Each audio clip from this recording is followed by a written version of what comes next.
the Soares Patriarch committed unspeakable acts that would forever stain the pages of Brazilian history. His 7 daughters became victims of the most perverse family crime ever documented in the nation's records. Before we begin, make sure to subscribe to the channel and comment where you're watching from. The rhythms of Engenho Santa Cruz pulsed with the predictable cadence of a carefully orchestrated symphony. As dawn broke over the sugarcane fields, workers wielded machetes with practiced precision, their bodies already glistening with sweat in the unforgiving Brazilian heat. From his elevated position on the veranda, Jeronimo Alves Soares surveyed his domain with calculating eyes, a living embodiment of the feudal traditions that still gripped this corner of the new republic. Breakfast is served precisely at 7, the narrator explains, as the camera pans across the grand dining room where the Soares family gathered 3 times daily. Jeronimo sat at the head of the table, his imposing figure commanding attention as he led prayers with a voice that brooked no interruption. His 7 daughters, dressed in identical white dresses that symbolized their supposed purity, bowed their heads in unison, a tableau of perfect obedience.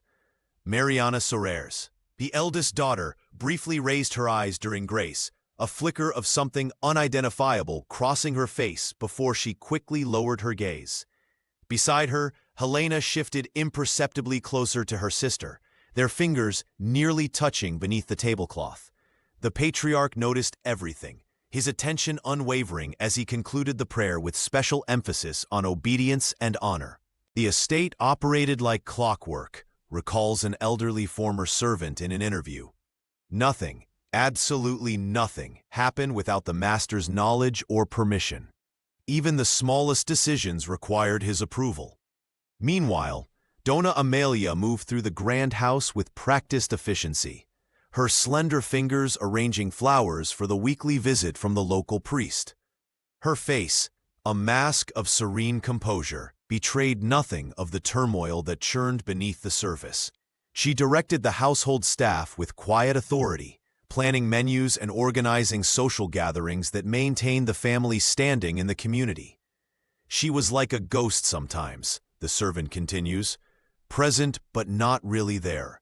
Her eyes would look through you, especially when her husband entered the room. In the afternoon, the daughters gathered in the parlor for their lessons, supervised by Jeronimo himself, rather than the governess who had been recently dismissed. The camera lingers on the rigid posture of the girls as they recited passages from religious texts, their voices forming a chorus of rehearsed devotion. Between recitations, Isabella and Francisca exchanged whispers behind their books, falling silent immediately when their father's footsteps approached. As evening fell, the family again assembled for prayers, the ritual of devotion serving as both public spectacle and private control. Jeronimo's voice echoed through the halls, his words about divine order and paternal authority hanging in the air long after the family dispersed for the night.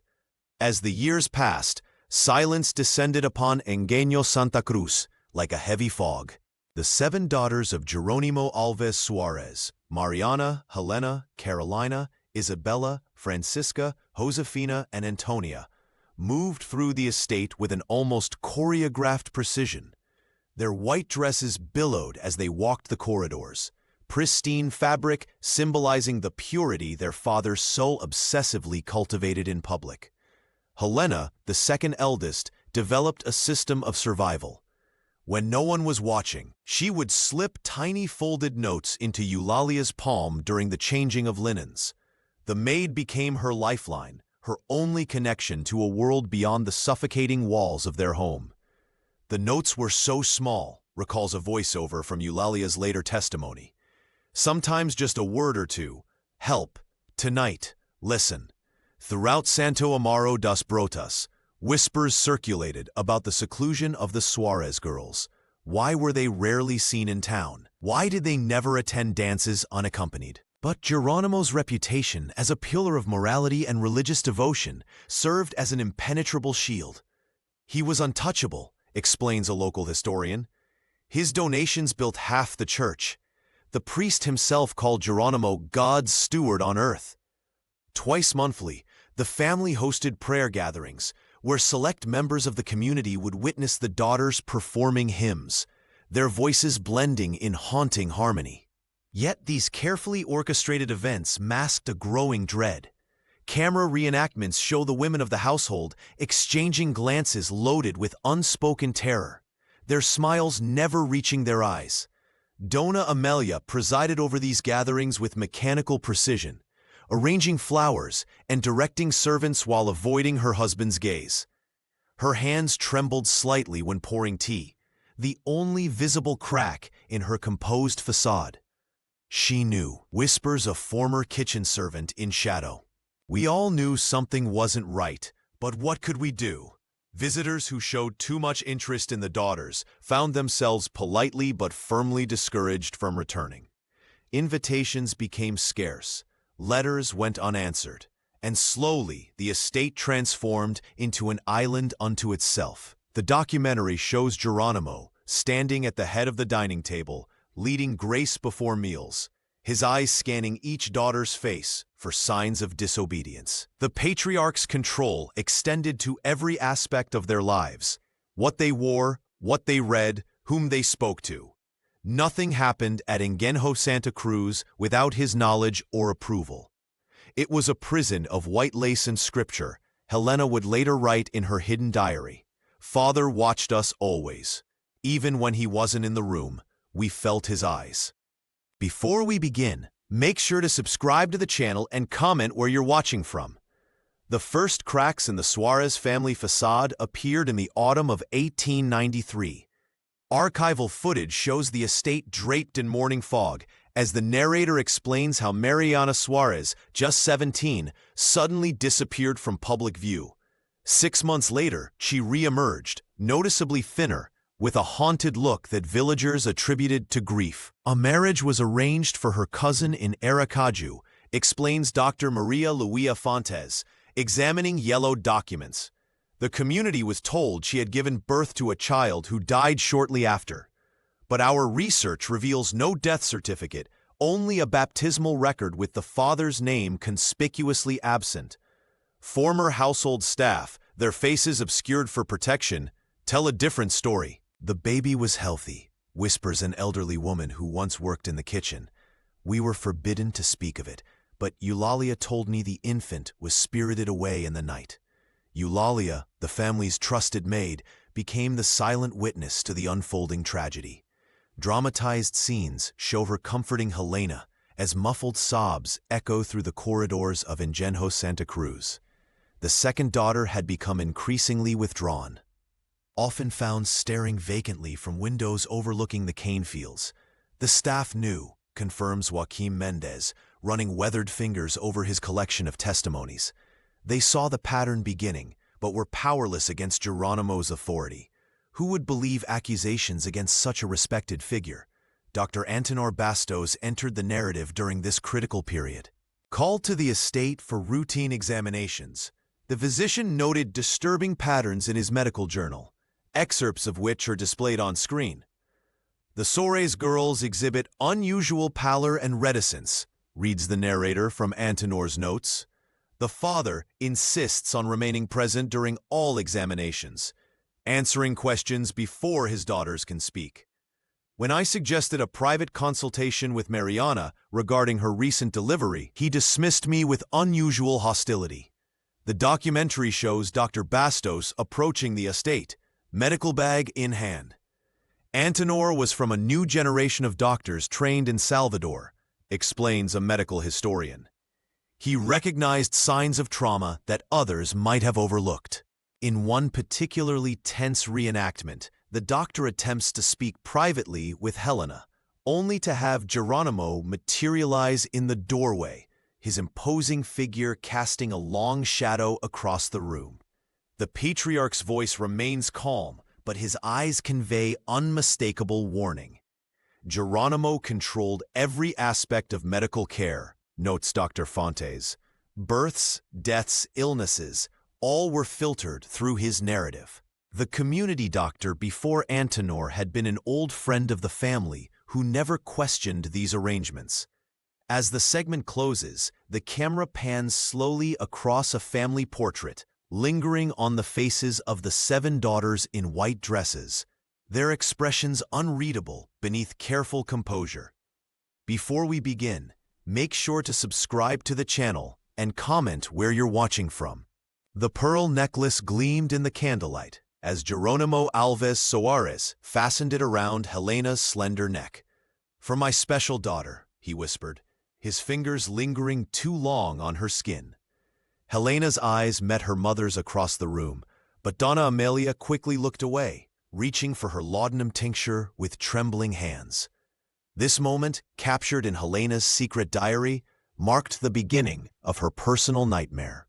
The documentary reveals how this seemingly innocent gift became a symbol of terror within the Soares household, a marker passed from daughter to daughter.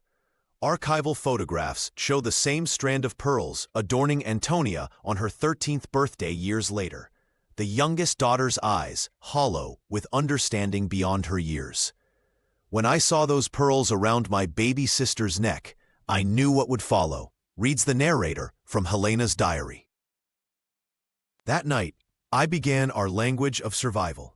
The documentary recreates the sisters' bedroom through careful set design. 7 narrow beds with white linens, religious icons watching from every wall. Here, under cover of darkness, Helena taught her sisters to communicate through subtle hand gestures, coded phrases, and marks left in specific places throughout the estate. "They created an entire lexicon of resistance," explains Dr. Maria Luisa Fontes, holding a preserved page from Helena's writings. "A hairpin left on a windowsill meant danger that night. A ribbon tied a certain way was a warning to stay vigilant. Eulalia, the family's loyal maid, became an unwitting messenger. I would find strange markings on laundry or notes hidden in bread," recounts an actress reading from Eulalia's later testimony. "I didn't understand then, but I knew something terrible lived within those walls." Dr. Antonor Bastos noticed the changes in Helena during his visits. "Her vitality diminished after her 15th birthday," states his medical journal. "She complained of nightmares and stomach ailments that had no physical cause I could identify." The documentary shows how the sisters' secret communication evolved into their only defense against their father's predations. They developed signals to warn when Jerónimo was searching for one of them, creating diversions and excuses to protect whoever was most vulnerable. "We became each other's guardians," Helena wrote. "When Mariana disappeared for 3 days, returning with hollow eyes, we surrounded her with our bodies at night, forming a circle of protection that even he hesitated to break." This coded language became their only rebellion in a house where every word was monitored and every action controlled. It was, as one historian notes, a profound act of resistance in a place where open defiance meant destruction. Before we begin, make sure to subscribe to the channel and comment where you're watching from. In Santo Amaro das Brotas, the social hierarchy was as rigid as the stone walls of the church that stood opposite Ingenio Santa Cruz. The two structures mirrored each other in their dominance over the village landscape, a physical manifestation of the symbiotic relationship between religious authority and landowner power. Jerónimo Alves Soares wasn't just respected, he was revered, recalls Manuel Pereira, 93, his weathered hands trembling as he speaks of the past. When he entered the church, even Father Clemente would pause his sermon in acknowledgement. The elders of the village, interviewed in their modest homes, speak of how the Patriarch would donate generously to the parish, ensuring his name was etched into every new addition to the sanctuary. The local authorities, too, fell under his spell. The police chief would dine at the Engeno monthly, returning to town with gifts of sugar and rum. The mayor consulted Jerónimo on all matters of significance, treating his word as gospel. "He was seen as God's hand in our community," another elder whispers, crossing herself reflexively. Who would dare question what happened behind those walls? Within those walls, Donna Amelia's presence grew increasingly spectral. Once the vibrant hostess of the region's most lavish gatherings, the matriarch retreated into herself as the years passed. Her medicine cabinet became a shrine to her deteriorating mental state. Bottles of laudanum lined up like soldiers, defending her from a reality too horrific to face. The household staff observed her transformation with silent pity. She would prepare for dinner parties with meticulous care, Eulalia recounts, her eyes distant with memory. Arranging flowers, selecting linens, instructing the kitchen, all while her daughters sat in silent terror at what might happen after the guests departed. By 1893, Amelia rarely left her chambers. She would drift through the corridors in her nightgown at odd hours, touching the walls as if to confirm they were real. The daughters learned to recognize the shuffle of her slippered feet, a sound that brought both dread and relief. Her appearance meant Geronimo would maintain his distance, if only briefly. She knew, Dr. Antenor Bastos states firmly in his recorded testimony, but knowing and acting are separated by a chasm of fear and dependence. The physician had prescribed her laudanum initially for female hysteria, unaware that her symptoms stemmed from the horror unfolding under her roof. In public, on the rare occasions she appeared, Amelia maintained a facade of dignified composure. She would sit beside her husband at church, a painted smile fixed on her face, her hand clutching his with white knuckles that observers mistook for devotion rather than desperation. She was as much a prisoner as her daughters, Joaquim Mendez concludes. But her prison was one of willful blindness, perhaps the only defense her mind could construct against unbearable knowledge.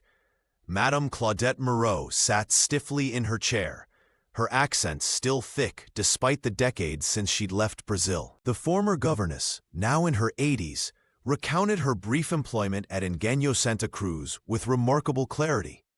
"I arrived from Paris in 1893, hired to educate the Soares daughters in proper etiquette and French," she explained, her weathered hands trembling slightly.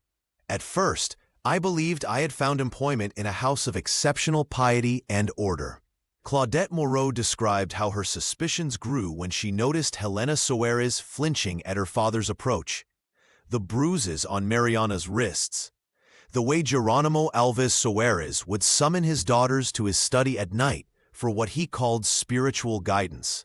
"I confronted him after finding Carolina crying in the washroom," she continued. "That evening, I was informed my services were no longer required. By sunrise, I was on a carriage to Aracaju with 3 months' wages and a warning never to return." The documentary panned across Santo Amaro das Brotas, focusing on the imposing church where Geronimo held a position of honor. Father Miguel, the parish priest at the time, had been a frequent dinner guest at the Ingenio. Local records showed his sermons often praised the Patriarch as a model of Christian virtue.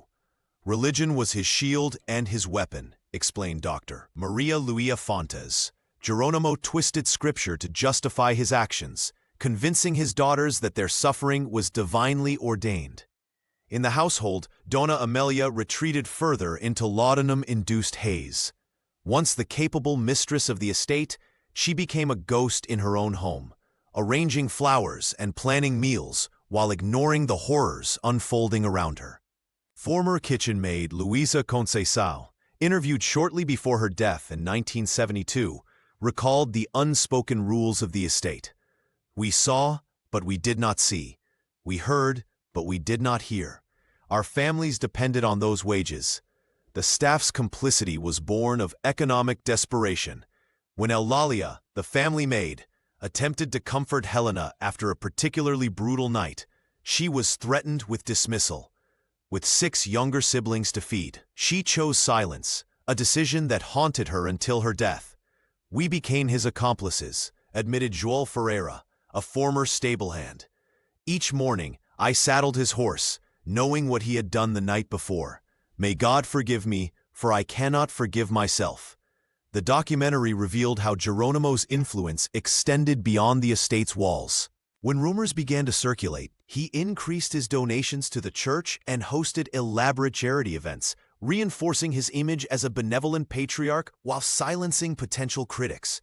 Before we begin, make sure to subscribe to the channel and comment where you're watching from. Dr. Antonor Bastos stood at his desk, meticulously reviewing his medical journals. Something wasn't right at Ingenho Santa Cruz.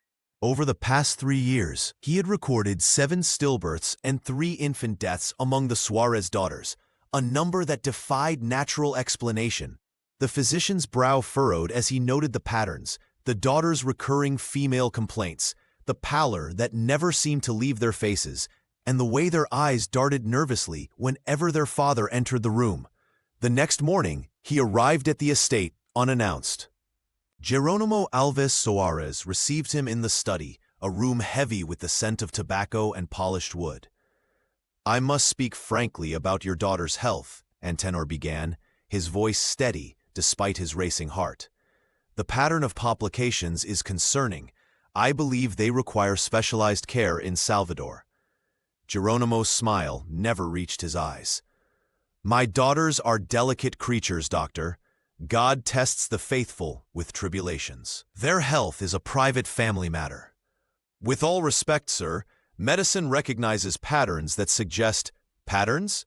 Jeronimo interrupted, rising slowly from his chair. "The only pattern here is divine order. A physician should know his place in God's design." He placed a heavy hand on Antonor's shoulder. "Your services have been appreciated, but perhaps we should engage someone who respects our family's privacy." The threat hung in the air like the smoke from Jeronimo's cigar.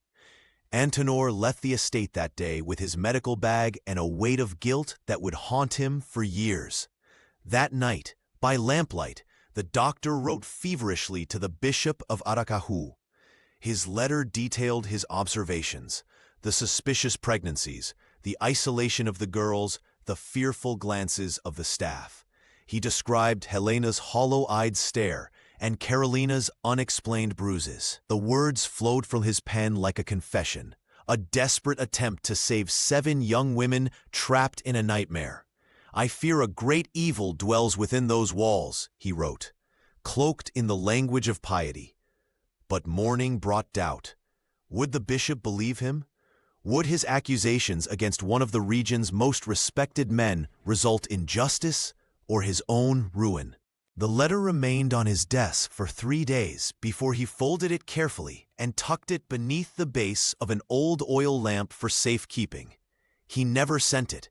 2 weeks later, Antonor was summoned to attend the sudden illness of a plantation owner 50 miles away. By the time he returned, Jeronimo had engaged a new physician from Aracaju, one who asked fewer questions and accepted generous payment for his discretion. Years later, when investigators sifted through the charred remains of Ingenho Santa Cruz, they would discover the singed edges of Antonor's letter beneath that same lamp, the lamp that Carolina would eventually use to set her prison ablaze.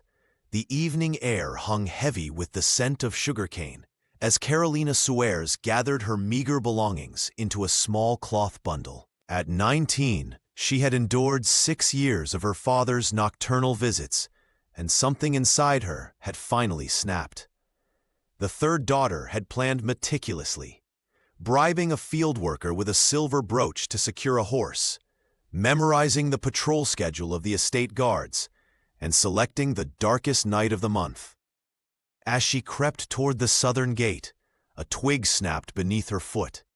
Carolina froze, her heart pounding against her ribs. From the shadows emerged Jeronimo, his imposing figure silhouetted against the moonlight.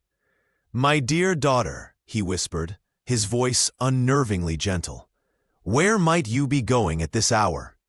The patriarch did not rage as expected. Instead, in the days that followed, he showered Carolina with gifts: a new dress, a porcelain doll, extra portions at dinner. Each kindness was a calculated cruelty, each smile a silent threat. The other sisters watched in horror as their father paraded his forgiveness, knowing the price Carolina would pay in private. "He's breaking her differently now," Helena whispered to Mariana as they pretended to embroider in the parlor. It's worse than before. The sisters' bond intensified in response. Under the pretext of evening prayers, they began meeting in the far corner of the cane fields where the stalks grew tallest. There, beneath a canopy of stars, they developed an elaborate code. Certain flowers placed in hair meant danger. Specific prayer beads indicated which sister needed protection that night. If I tap 3 times on the waddle pitcher at breakfast, Isabella explained to Antonia, the youngest at just 14, stay close to Eulalia all day. The maid had become their silent guardian, creating diversions when Geronimo sought one of them out, leaving small offerings of food and comfort when they were punished. Her eyes carried the weight of terrible knowledge, but also fierce determination.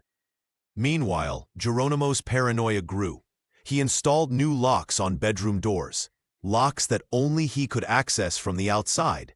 He dismissed 2 field workers who had spoken kindly to Francisca, and he began requiring the family to take meals together 3 times daily, his eyes constantly scanning for signs of rebellion.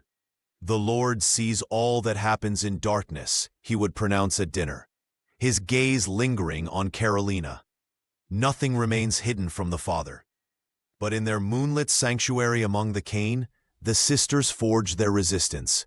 They shared warnings, comfort, and increasingly desperate plans. As Carolina's hatred calcified into resolve, she began collecting small vials of lamp oil, hiding them beneath loose floorboards in the pantry. One day, she whispered to Helena, as they returned from their secret meeting, he will learn that daughters are not possessions. Her eyes reflected the distant stars, hard as diamonds and just as unbreakable. The whispers began in Santo Amaro des Brodas, like a slow-building wind through the cane fields. At first, they were isolated observations, a discrepancy in birth records here, a missing child there. But soon, they formed a pattern that even the most devout supporters of Jerónimo Alves Soares could not ignore. The dates don't align, muttered an elderly clerk at the parish, noticing how 3 infants born to the Soares household shared impossible birth dates. Children appeared in baptismal records only to vanish without explanation, their existence erased as thoroughly as footprints after rain. Judge Eduardo Montero, a stern man with unwavering principles, began investigating these inconsistencies. He requested access to the Ingeno's private records and interviewed former staff members. 3 days after his announced visit to Santa Cruz, the judge disappeared. His carriage was found abandoned near the river. His body never recovered. His replacement, Judge Renato Cavalcanti, arrived from Aracaju with connections to influential families. After a cursory review lasting less than 2 weeks, he declared the case closed, citing administrative errors and unfortunate coincidences. The community, dependent on the Ingeno for their livelihoods, accepted this explanation with visible relief. Not everyone was willing to forget. Joaquim Mendez, who had served as a scribe in the municipal office for 39 years, became obsessed with the patterns he observed in official documents. After retirement, the thin, spectacled man devoted himself to collecting fragments of truth. I remember him coming to our home after dark, recalled a former kitchen maid. He would sit at our table, writing everything down in those little notebooks he carried. He never judged, just listened. Joaquim meticulously documented testimonies from servants who had fled the Ingeno, from midwives who had been dismissed after asking too many questions, from farmers who had glimpsed strange movements at night. His small home gradually filled with papers, birth certificates with conflicting information, death records with suspicious causes, property transfers that coincided with silenced inquiries. The truth leaves traces, he would say, even when powerful men try to erase it. The scribe became a silent guardian of memory, preserving stories that others were eager to forget. He created a hidden archive beneath the floorboards of his modest home, protecting the evidence from those who might wish to destroy it. Meanwhile, at Santa Cruz, Geronimo tightened his control. Visitors became rare. Staff was reduced to those whose loyalty was absolute. And the daughters appeared in public only for carefully orchestrated religious ceremonies. The Patriarch's smile remained benevolent, his donations to the church generous, but those who looked closely could see the calculation behind his eyes. The community continued to whisper, but never loud enough to be heard beyond the shadow of the Engino's walls. The whispers began like a gentle breeze through the sugarcane, then grew stronger until they became impossible to ignore. Strange inconsistencies in birth records raised eyebrows among the more observant villagers of Santo Amaro das Brotas. Children seemingly vanished without explanation, their existence erased from public memory as though they had never been born. The most disturbing development came when Judge Pereira, who had begun asking uncomfortable questions about the Soares estate, disappeared without a trace. His replacement arrived with suspicious haste, a man whose first official act was to close all inquiries into Engenho Santa Cruz. The community's suspicions were silenced with a mixture of fear and misplaced respect for Jeronimo Alves Soares. The judge left to handle family matters in Portugal, Geronimo explained during Sunday Mass, his voice carrying the authority that had kept him beyond reproach for decades. Dona Amelia stood beside him, her glazed eyes fixed on the altar, fingers trembling as she clutched her rosary beads. In the shadows of this growing mystery worked Joaquim Mendez, a retired scribe whose meticulous nature had transformed into obsession. I began noticing patterns. He would later testify, his weathered hands spreading out yellowed documents. Too many stillbirths, too many sudden marriages, too many coincidences. The elderly man collected testimonies in secret, recording the whispered confessions of former servants and neighbors who dared speak only when assured their words would remain anonymous until after their deaths. Joaquim became the silent guardian of truth, preserving memories that others desperately wanted buried. I saw things, confessed a former kitchen maid, her voice captured in Joaquim's careful handwriting. The way he looked at them, the way they flinched when he entered a room, the crying at night that nobody acknowledged in the morning. Meanwhile, Dr. Antonor Bastos continued his quiet investigation, comparing birth dates and physical symptoms among the Soares daughters. His medical journal, later discovered hidden beneath the floorboards of his office, contained coded observations too dangerous to record plainly. Patient M shows signs consistent with third pregnancy. Patient H exhibits severe melancholia. Patient C displays concerning determination in her eyes. All deny any relations with men outside the family.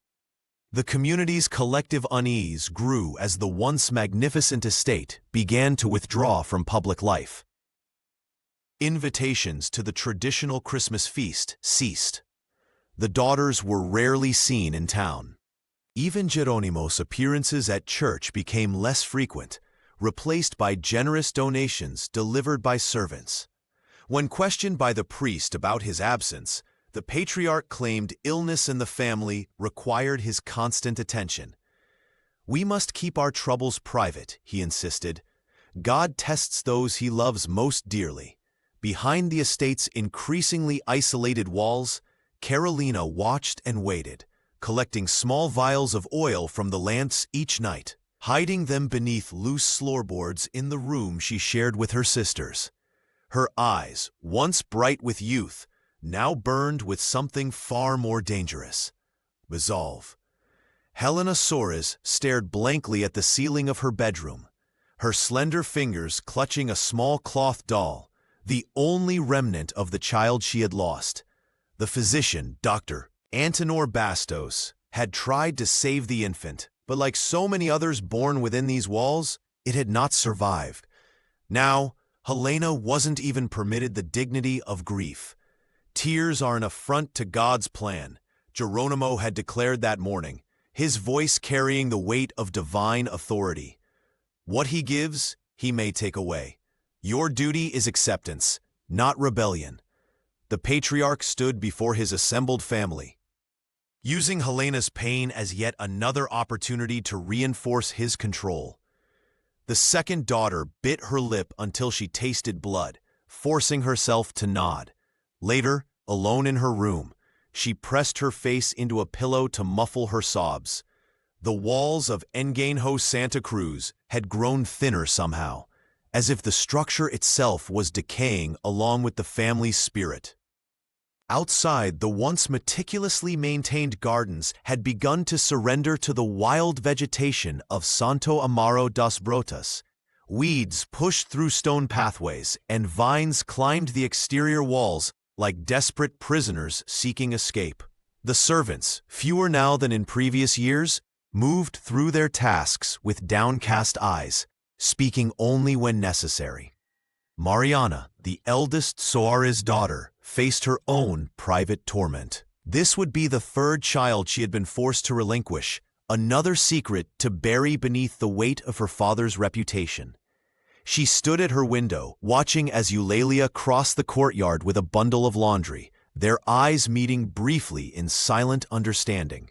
That night, while the household slept, the loyal maid slipped into Helena's room. "I cannot bear to watch this continue," Eulalia whispered, her weathered hands trembling as she gathered the pages of Helena's diary.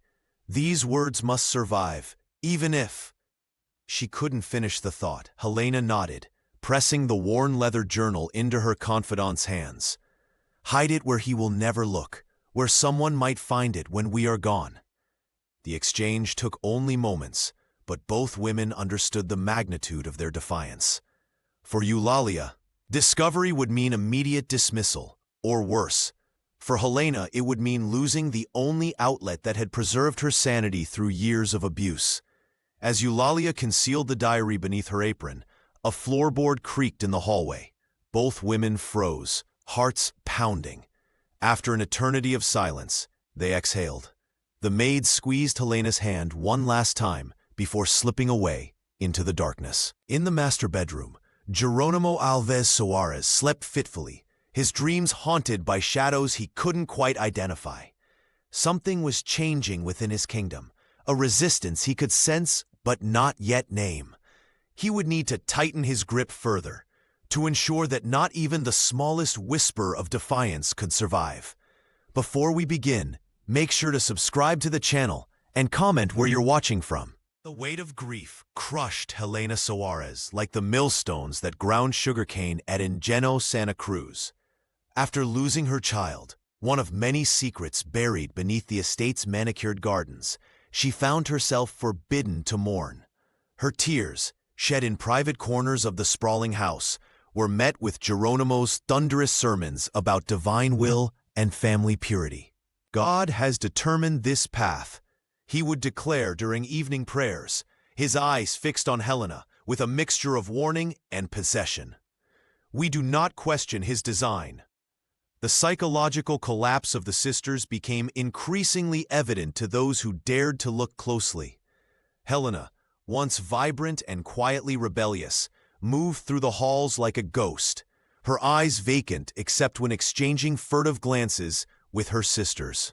The second daughter's descent into melancholy was documented in trembling handwriting within her diary, where she recorded not just her suffering, but the collective trauma of her siblings. Mariana, the eldest, endured perhaps the cruelest fate. For the second time, she was forced to send away a child, another secret that swelled the family's dark inventory. The documentary reveals through soft focus reenactments how Dona Amelia, herself dulled by laudanum, helped orchestrate the removal of the infant under cover of night. The matriarch's hands shook as she wrapped the newborn in white linen, her actions mechanical, her eyes never meeting her daughter's. The mistress was breaking apart inside, recalled an elderly former kitchen servant in a present-day interview, but breaking silently, like sugar dissolving in hot tea, disappearing without protest. Eulalia, the family maid whose loyalty to the sisters had grown stronger than her fear of Geronimo, became the unlikely hero of this chapter. the camera lingers on a dramatization of her slipping Helena's diary beneath her apron during the chaos following a dinner party. This simple act of defiance, smuggling the truth beyond the estate's walls, would later prove crucial to understanding the horrors of Santa Cruz. "I knew I might die for this." Present-day narration quotes from Eulalia's later testimony. But some truths must survive, even when people cannot. The documentary shifts to expert analysis from a trauma psychologist, explaining how the sisters developed a complex system of mutual protection. Their whispered confidences and coded warnings represented not just survival strategies, but profound acts of resistance against their father's absolute control. As the section closes, the camera pans across Helena's room, where a small oil lamp burns beside her bed, the same type of lamp that Carolina would later use to ignite her desperate act of liberation. The flickering flame casts shadows across Helena's tear-stained face as she writes in a replacement diary, preserving the truth, even as her spirit crumbles under the weight of unspeakable abuse. As dawn broke over the charred remains of Añejo Santa Cruz, Carolina Soares stood motionless, her white nightgown stained with soot, eyes reflecting the dying embers. The haunting melody of her lullaby still hung in the air, competing with the crackling of smoldering timber. She had not attempted to flee. Instead, she watched with eerie tranquility as flames consumed the grand house that had been her prison. It needed to burn. She whispered to the first villagers who arrived, their faces contorted with horror and confusion. The fire, whipped by unusually strong winds, had spread with supernatural speed, as if the very structure had been eager for its own destruction. Workers from nearby farms joined the effort to contain the blaze, forming human chains with buckets of water drawn from the well. Their efforts proved futile against the inferno. Eulalia, her face streaked with tears, searched desperately for the other sisters among the gathered crowd, counting each face with mounting dread. The sweet scent of burning sugarcane mingled with more acrid smells as the flames devoured generations of opulence and secrecy. Villagers who had once revered Geronimo now watched his legacy crumble, their whispers growing bolder as the Patriarch's control literally went up in smoke. "Where is he?" demanded Dr. Antenor Bastos, arriving breathless at the scene. The physician had long harbored suspicions about the Soares household, his professional concern evolving into moral outrage over years of ignored warnings. No one could answer. In the chaos, some claimed to have seen Geronimo rushing back into the burning structure, while others insisted he had never emerged at all. Dona Amelia was found wandering the gardens in a laudanum-induced haze, muttering prayers that sounded more like apologies. As Carolina continued her haunting song, local authorities struggled to make sense of her calm amid catastrophe. Her vacant smile and distant gaze unnerved even the most stoic observers. When they finally approached to take her away, she offered no resistance. "The angels are free now," she said, her voice eerily childlike. "They can't be buried anymore." No one understood her words that night, but their meaning would become horrifyingly clear in the days that followed. Carolina was taken to an asylum in Salvador the following morning, diagnosed with acute melancholia and pyromania. The doctor who admitted her noted her peculiar serenity, recording that she spoke of fire as cleansing and necessary. She would remain institutionalized for the rest of her life, her sanity forever questioned by those who never knew what drove her to such desperate measures. Back at the Ingenio, as the smoke cleared and the community gathered to salvage what remained, no one could have predicted the revelations that awaited beneath the ashes. Revelations that would transform a local tragedy into a national reckoning with the darkest aspects of Brazil's patriarchal past. Before we begin, make sure to subscribe to the channel and comment where you're watching from. The charred remains of Ingenio Santa Cruz revealed secrets far darker than anyone had imagined. As firefighters sifted through the smoldering debris, one discovered a peculiar iron ring embedded in what had been the floor of Geronimo Alves Soares' private study. Pulling it revealed a trapdoor leading to a hidden underground chamber. "What we found beneath that house will haunt me until my dying day," recounted Chief Investigator Mateus Oliveira, his weathered face still showing traces of horror decades later. It was like descending into hell itself. The crypt, illuminated by the investigators' lanterns, contained evidence that transformed local whispers into undeniable truth. Small skeletal remains were discovered in the earthen walls, carefully arranged in niches. Forensic analysis would later confirm these were infants, all bearing genetic markers of the Soares bloodline. Rusted chains hung from stone pillars, their purpose unmistakable. In one corner stood a crude birthing table, its surface stained with decades of suffering. Most damning of all was a leather-bound ledger discovered in a metal box, preserved from the flames above. "Geronimo kept meticulous records," explained the archivist who first translated the documents. "He documented everything: births, deaths, even plans for what he called his second generation. He viewed himself as creating a pure lineage, untainted by outside blood." The discovery sent shockwaves through Santo Amaro das Brotas. Families who had venerated the Patriarch for generations now recoiled at the mention of his name. The church, once Geronimo's strongest ally, held special services for the unnamed victims. Dr. Antonor Bastos, by then an elderly man, came forward with his own testimony. "I suspected, but never imagined the full extent," he confessed, tears streaming down his face. "The signs were there: the girl's fear, the mysterious ailments, the pregnancies that were never spoken of. I failed them by not acting more decisively." The crypt became a physical manifestation of the family's buried trauma, literal evidence of what happens when power operates without accountability. Journalists from across Brazil descended on the small town, their reports transforming a local tragedy into a national reckoning. "The chains tell us everything," remarked one investigator, holding the heavy metal links that had bound the Soares daughters. "They weren't just physical restraints, but symbols of a system that imprisoned women behind walls of silence and shame." As night fell over the excavation site, workers covered the entrance with canvas, unable to continue their grim task in darkness. The silence was broken only by the distant sound of villagers gathering at the church, praying for souls long denied peace. The documentary shifts to the present day, where Dr. Maria Luia Fontes stands amid the ruins of Ingenio Santa Cruz.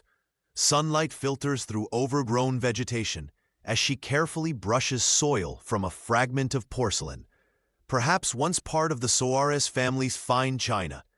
The historian has dedicated 15 years to excavating not just physical artifacts, but the buried truth of this place. "What we found beneath these stones challenges Brazil's entire narrative about its rural past," Dr. Fontes explains. Her voice steady despite the weight of her discoveries. This wasn't just one man's crime. It was a systemic failure, protected by institutions meant to safeguard the vulnerable. The camera follows her through the excavation site, where graduate students meticulously catalog items: a tarnished locket, a child's shoe, remnants of the crypt's iron door. Each object tells part of a story deliberately erased from official records. When local authorities initially resisted the excavation, Dr. Fontes faced threats and bureaucratic obstacles from descendants of powerful families still living in Santo Amaro das Brotas. "They wanted this story buried forever," she says, gesturing toward letters of opposition from the municipal council. But science doesn't negotiate with shame. The most significant breakthrough came with the authentication of Helena's diary, a small leather-bound book recovered from Eulalia's granddaughter. The maid had risked everything to smuggle it out before the fire. Pages of the diary appear on screen, showing the intricate code the sisters developed, a mixture of inverted letters, symbols, and references to Catholic saints that masked their desperate communications. Helena documented everything, Dr. Fontes explains. The births, the deaths, the specific abuses, but most importantly, she created a record of resistance. These women weren't just victims, they were survivors who protected each other however they could. The diary's publication sparked national controversy. Academic panels debated its authenticity, while survivors of similar family structures came forward with their own stories. A literature professor from the Federal University of Bahia appears on screen, explaining how the coded language reveals both trauma and extraordinary resilience. When Helena wrote St. Agnes visited Antonia today, she was warning her sisters that their father had begun abusing the youngest girl, the professor explains. The diary isn't just evidence of crime, it's a testament to how women create systems of protection when all institutions fail them. The segment closes with Dr. Fontes standing before a university audience, Helena's diary open in her hands. History isn't just what powerful men record, she says firmly. It's also what the silenced manage to preserve despite them. Before we begin, make sure to subscribe to the channel and comment where you're watching from. The ADCSE headquarters buzzes with activity as Dr. Maria Luia Fontes carefully arranges photographs on a timeline spanning the wall. These descendants have carried wounds they couldn't name for generations, she explains, gesturing toward images of families whose connections to Ingenio Santa Cruz remained hidden for decades. Interviews with these descendants reveal the devastating psychological inheritance of Geronimo Alves Soares' crimes. Clarice Mendonça, a great-granddaughter of one of the children born at the estate, describes recurring nightmares that plagued her family. My grandmother would wake screaming about chains and darkness. We never understood why until now, she says, her voice breaking. The documentary follows members of the association as they gather for their monthly meeting. Many traveled hundreds of miles to attend, drawn by an inexplicable need to understand their shared history. The camera lingers on their faces, some bearing subtle resemblances to the Soares sisters, as they exchange stories of inherited trauma. The silence was passed down like an heirloom, explains Paulo Ribeiro, a psychologist specializing in generational trauma. These families developed unusual behaviors, excessive secrecy, fear of authority, unexplained anxiety around religious figures, without knowing their origin. The quest for justice takes many forms. Elderly members describe decades of fighting institutional resistance, while younger ones leverage social media to amplify their voices. Together, they challenge the powerful families who still attempt to suppress the story. One descendant displays threatening letters received after speaking publicly about her connection to the Soares line. Religion's role in maintaining silence becomes painfully clear through testimonials. My mother believed speaking about our family history was sinful, confesses an elderly woman whose grandmother escaped the Ingenio. The church taught family matters should remain private, no matter how terrible. The historian notes how patriarchal structures weaponized faith to ensure victims remained silent. The documentary captures a powerful moment when survivors gather in a circle, breaking their family's tradition of silence by speaking their ancestors' names aloud. "This is resistance," whispers a gray-haired man, tears streaming down his weathered face. "My grandmother died never able to tell her story. I speak for her now." As twilight falls, the association members light candles in the meeting hall. The flames illuminate faces determined to transform generations of shame into collective healing. "The heaviest inheritance was not knowing," says a young woman whose DNA test confirmed her connection to the Soares family. "Now we can name our ghosts and finally begin to lay them to rest." Before we begin, make sure to subscribe to the channel and comment where you're watching from. The genetic evidence is irrefutable, Dr. Maria Luia Fontes explains, her voice steady as she points to the complex DNA charts displayed on the laboratory wall. We've identified genetic markers unique to Geronimo Alves Soares across hundreds of samples from the region. The documentary camera pans across the modern forensic laboratory, where scientists meticulously analyze samples collected from descendants who came forward after the initial findings were published. What began as historical research has transformed into the largest genealogical investigation in Brazil's history. We've confirmed at least 342 living Brazilians with direct consanguinity to the Soares lineage, explains the lead geneticist. Many exhibit similar congenital abnormalities and psychological conditions that can be traced to inbreeding across multiple generations. These scientific revelations give weight to what had previously been dismissed as local superstition. For decades, families in Santo Amaro das Brotas and surrounding communities spoke of the Soares curse, unexplained health issues, psychological disorders, and physical traits that seemed to echo through certain bloodlines. Joaquim Mendes, now in his 80s, nods solemnly as he reviews the findings. "I collected testimonies for 50 years," he says. "People thought I was obsessed with old legends, but science has vindicated what the elders always knew." The documentary follows Elena Bastos, a 35-year-old schoolteacher who discovered her connection to the Soares family through the DNA project. "I've suffered from unexplained seizures since childhood," she reveals. 6 generations separate me from that house, yet its shadow still falls over my life. Medical records reveal patterns of neurological disorders, reproductive complications, and psychological conditions clustering in families with Soares ancestry. Dr. Antonor's meticulous notes, preserved by his granddaughter, document similar symptoms in the original daughters, particularly Helena, whose diary described tremors that come without warning and darkness that descends on my mind. The investigation expands beyond Santo Amaro das Brotas, tracing migration patterns of Soares descendants across Brazil. Communities as far as Minas Gerais and São Paulo harbor genetic echoes of the Patriarch's crimes. "This isn't just history anymore," Dr. Maria explains. "It's a living legacy that hundreds of families carry in their bodies and minds." What happened at Engenho Santa Cruz didn't end with the fire. It's written in the DNA of generations.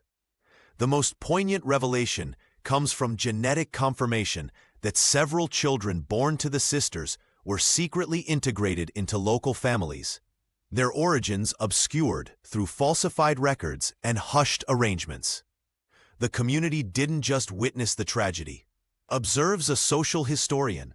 "They became unwitting participants in its continuation, carrying Geronimo's legacy forward in their own bloodlines."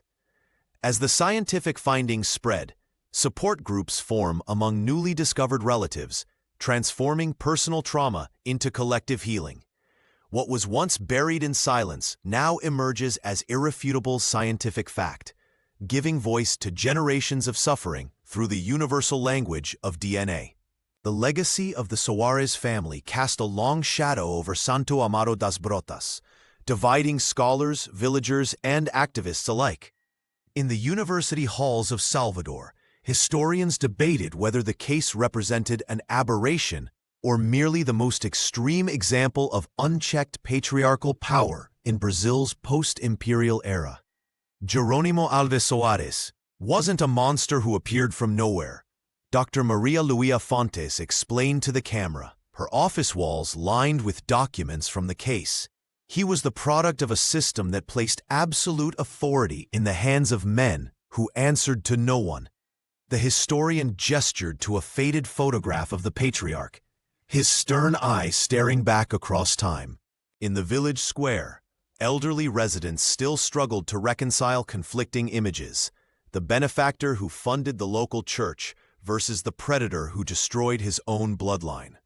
"He would give coins to children after Sunday Mass," recalled one woman in her 90s, her weathered hands trembling. How could we have known what happened behind those walls?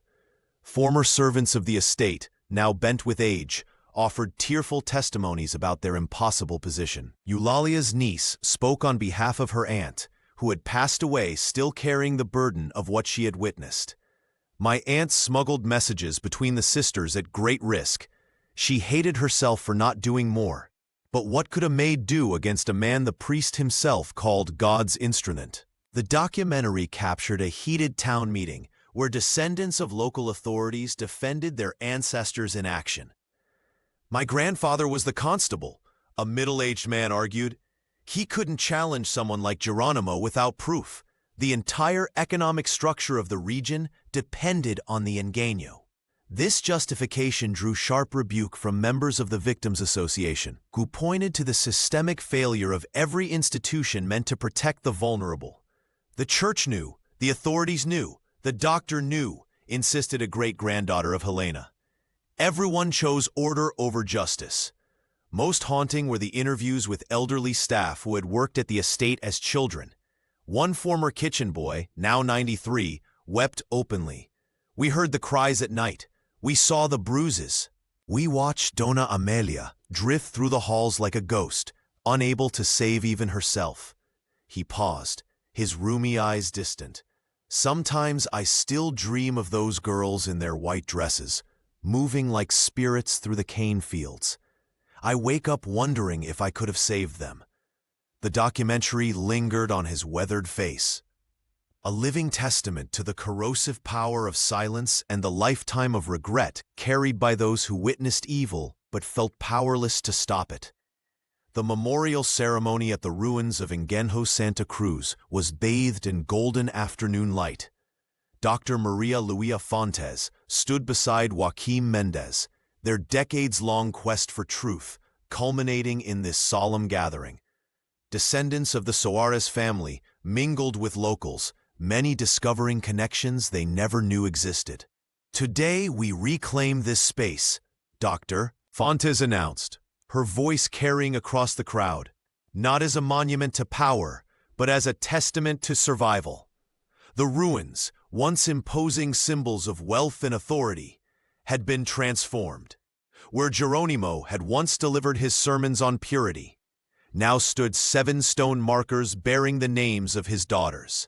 Wild jasmine and native flowers grew around them, nature's gentle reclamation of a place once defined by control. An elderly woman approached the memorial for Helena, placing a small leather-bound replica of the diary that had finally exposed the truth. "My grandmother was saved by these words," she whispered, touching the stone with weathered fingers. Joaquim Mendez, now stooped with age, but eyes still burning with purpose, read excerpts from testimonies he had collected over 50 years. His voice trembled as he described the courage of Eulalia, who had smuggled Helena's diary from the estate at great personal risk. "The maid understood that silence was its own form of violence," he said.